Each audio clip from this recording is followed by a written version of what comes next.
Doom Eternal has a lot of highs. The arena-based high-speed gameplay is still as fun as ever. Clearing rooms of demons and performing chains of bloody glory kills was the highlight of 2016's Doom, and it's still fun here, with the Doom Slayer heading to Earth to clear the demons' hold on humanity without mercy. Despite the strong campaign featuring a robust 8 to 10 hours of demon killing along with more focus on the lore and narrative of the Doom universe, it's not without issue. Some platforming sections, swimming in general, and one particular enemy drags down the experience.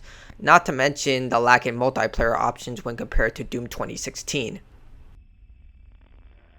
Doom Eternal takes place years after the events of the 2016 game.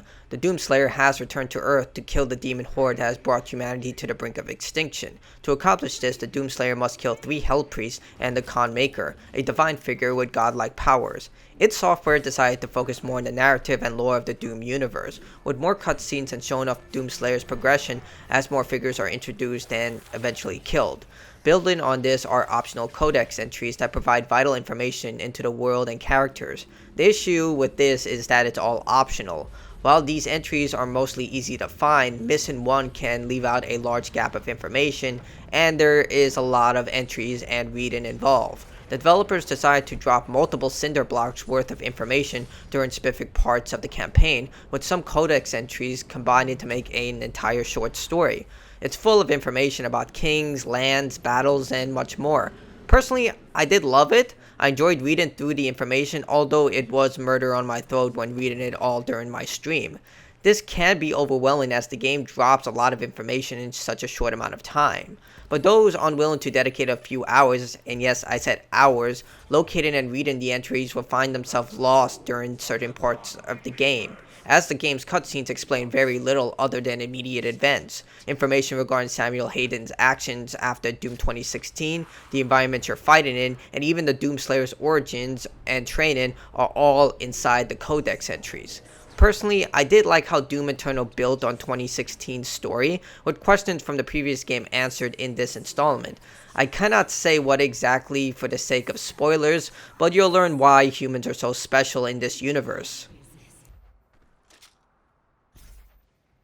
Much of Doom Eternal's gameplay remains unchanged, with slight adjustments. The Doom Slayer is still nimble and powerful, able to crush demons with an array of weapons and godlike strength. You start off with a shotgun and grow your arsenal from there, with each weapon having 2 mod attachments gathered from Vega's weapon drones on the field. Each mod can be further upgraded 3 times, 2 using challenge tokens earned by completing combat challenges, then a gameplay focused challenge that can be bypassed with a weapon mastery token. You can swap out mods at any time during the gameplay, and swapping between weapons is quick and easy, with an option available to switch automatically when a weapon is empty, or you could turn that off if you like. The biggest change to combat comes from demon weak points. Most of the demons, with the exception of a handful, are from the previous game. Some of them, like the Revenant and Mancubus, have weak points that can be shot off and weaken the demon's offensive abilities. Best of all, as you inflict damage on the demon, portions of their flesh will come off the demon's body, which I think is a great detail. Much of Doom Eternal's gameplay is about clearing rooms of demons, usually in waves. During these fights, you are required to manage supplies and keep note of the items on the battlefield. Unlike Doom 2016, it has limited the amount of ammo players can hold. Weapons are separated into sets of 2, with the exception of a few that use the same ammo type, such as the assault rifle and minigun using the same ammo type, and the shotgun and super shotgun, of course, using shotgun shells. You can't quickly drain your ammo reserves against powerful demons, and to keep players afloat, you are required to use the chainsaw to drain supplies from demons. The chainsaw has 3 overall charges, with the game constantly recharging the chainsaw up to level 1. Level 1 allows the Doom Slayer to kill weak enemies such as zombies, imps, and gargoyles, while larger foes can require 2 to 3 charges that can only obtain by collecting jerry cans around the field. This constant need for ammo means you'll frequently need to chainsaw weak targets. You also have access to frag grenades and an ice grenade that recharge over time, with the ice one freezing targets and allowing for extra damage to be inflicted. All of this combines for some hectic gameplay, but it can also be vexing. If there are no weak targets around, you can find yourself in a lose-lose situation, especially against enemies like the Marauder.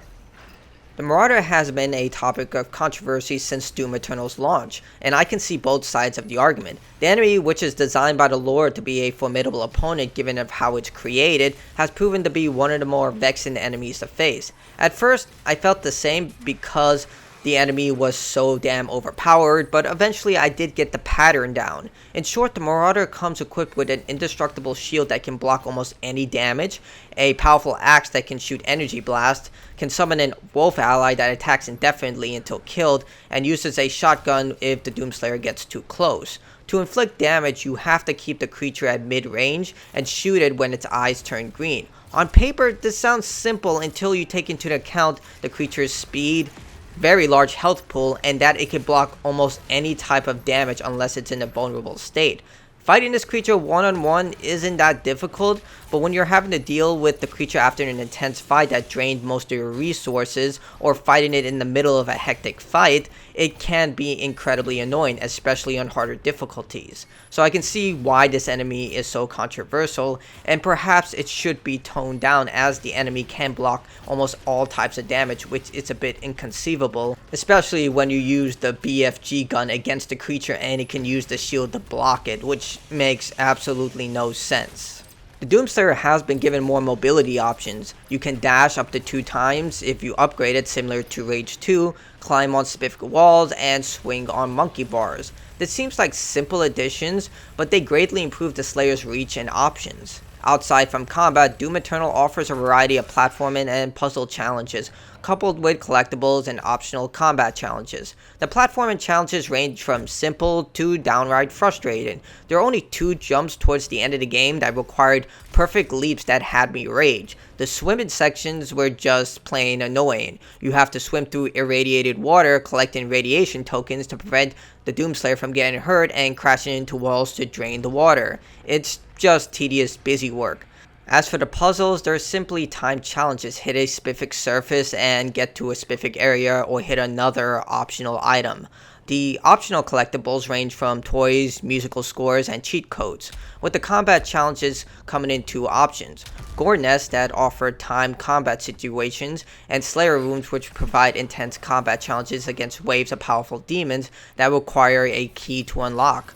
Like I said, these are optional, but if you want to upgrade all your equipment, you're going to need to complete them. The last set of collectibles include runes from Sentinel soldiers to upgrade your armor, grenades, and locate hidden items, and Sentinel batteries to unlock items within Doomslayer's Fortress of Doom, which is the base of operations for Doomguy. Thankfully, locating most of the items is easier thanks to the improved map, which is easy to use thanks to illuminated pathways and highlighting where the player has already been, which is a massive step forward from Doom's 2016's terrible map. I mean, that map was just god-awful. The stages are mostly linear, but a lot of detail went into the environmental design and surrounding areas. Each stage has intricate designs to it. Often I would stop to look at the designs and notice small details in almost everything. You can see demons in the distance, tentacles in the sky, titans carrying castles, and so much more. Another incredible detail is how the demons act within these areas before the Doomslayer arrives, with the Horde often fighting among one another until the Slayer arrives. I did wish that the developers included humans within these background fights, as during the adventure the Slayer does intercept communications from humans still fighting against the demons, and you do interact with some of them. Overall, Doom Eternal's gameplay maintains the same high-paced first-person shooter combat that the 2016 reboot had. Small changes have been improved on, such as the mobility system and weak points on the demon enemies, which offer new avenues to approach combat, along with a better story and more context into this game's world. Outside from the combat, things do get a bit stale, but it's well worth the action price just to experience this incredible 8 to 10 hour campaign. Perhaps more impressive than the incredible visuals and fast-paced gameplay is the soundtrack.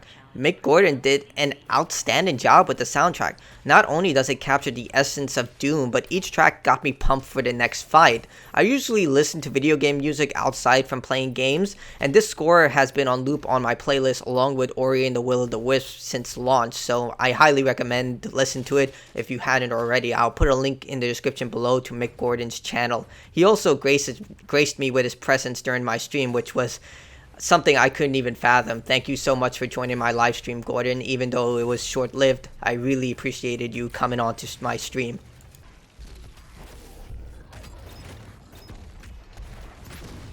Now, I really hate to say this, but we've reached the low point of Doom Eternal, the multiplayer. Currently, it only has one mode, Battle Mode. In this mode, 3 players have the option of playing either as the Doomslayer and 2 as demons. The demons select one of 5 demons from the campaign and one of 2 sets of special abilities. The Slayer comes with a full arsenal of the basic weapons, not including the specialized weapons. The rules are simple. The first team to kill the other 3 times wins. The issue with this mode is that the demons have a large advantage. Demons can summon powerful adds like the Hell Knight to corner the Slayer with ease.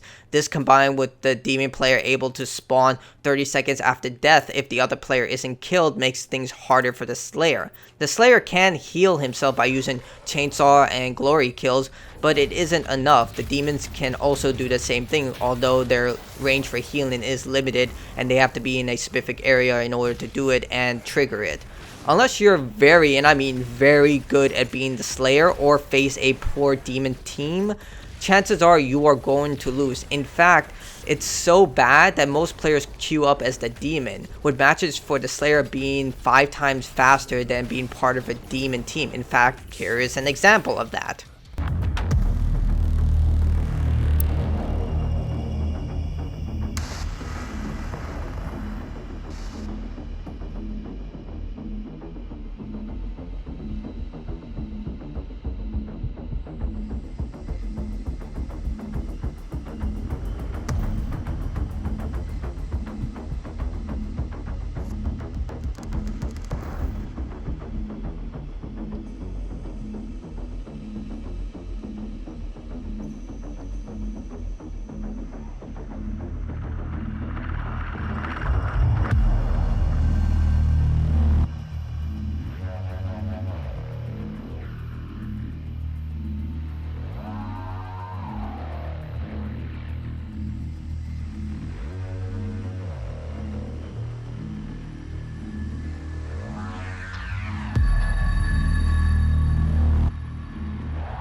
Playing as the demons is fun for a few rounds, but the mode quickly loses its appeal. Without any variety to the multiplayer, this mode will quickly die. It does have a good selection of customizable options to choose from, but it's definitely a step down from 2016's multiplayer offering. Why they didn't simply, I don't know, if they didn't have that much options for multiplayer or balance in that, why not just bring over the 2016 experience for the players in Doom Eternal? I mean, it's still an incredible multiplayer mode that holds up today, and it would have been nice to have more options, but currently it's either this or nothing. I'm not sure if they're going to add more options in the future, but for now, the multiplayer is pretty barren. Doom Eternal's single-player campaign is great, and something I would recommend to any first-person shooter fan. It's fast-paced, focuses on precision combat and mobility, and has a lot of bloody combat situations with beautiful environments to fight through. The narrative, despite placing most of the most important information in collectibles, is pretty good. Yes, there is a lot of annoying platform sections, and the constant need to locate and chainsaw enemies for supplies can be frustrating during harder difficulties, but these are shortcomings that don't subtract to the already thrilling experience that you'll have throughout this campaign. However, I just can't recommend the multiplayer. If you're looking for a good modern Doom multiplayer game, I would recommend the 2016 game. But if you're looking for an incredible, high-paced, very fun first-person shooter campaign, I would recommend Doom Eternal.